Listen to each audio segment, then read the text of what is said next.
অবশেষে গাজায় যুদ্ধ বন্ধে যুক্তরাষ্ট্রের প্রেসিডেন্ট ডোনাল্ড ট্রাম্পের দেওয়া ২০ দফা প্রস্তাব আংশিক মেনে নিতে সম্মত হয়েছে ফিলিস্তিনের স্বাধীনতাকামী সংগঠন হামাস।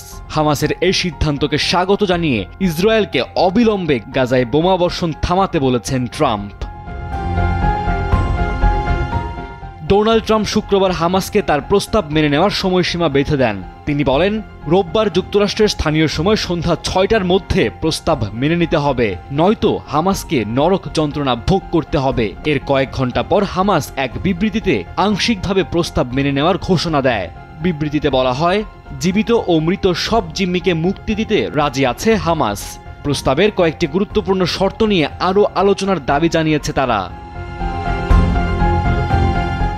হামাসের এই ঘোষণার পর ডোনাল্ড ট্রাম্প তার সামাজিক যোগাযোগ মাধ্যম ট্রুথ সোশ্যালে দেওয়া এক পোস্টে লিখেছেন, হামাসের সদ্য প্রকাশিত বিবৃতির ভিত্তিতে আমি বিশ্বাস করি তারা স্থায়ী শান্তির জন্য প্রস্তুত।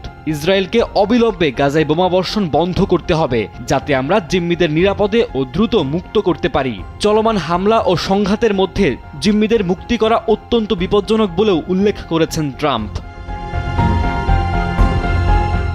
ট্রুথ সোশ্যালে ট্রাম্প আরও লিখেছেন, যেসব বিষয় এখনও চূড়ান্ত হয়নি সেগুলো নিয়ে আমরা বিস্তারিত আলাপ আলোচনা করছি। এটি শুধু গাজা নয়, বরং মধ্যপ্রাচ্যে দীর্ঘকাল ধরে প্রত্যাশিত শান্তি প্রতিষ্ঠার প্রচেষ্টা।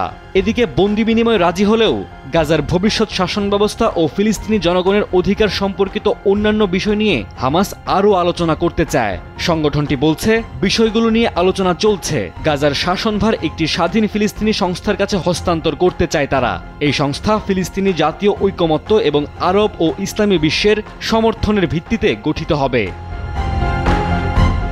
ডেস্ক রিপোর্ট, সময়ের আলো।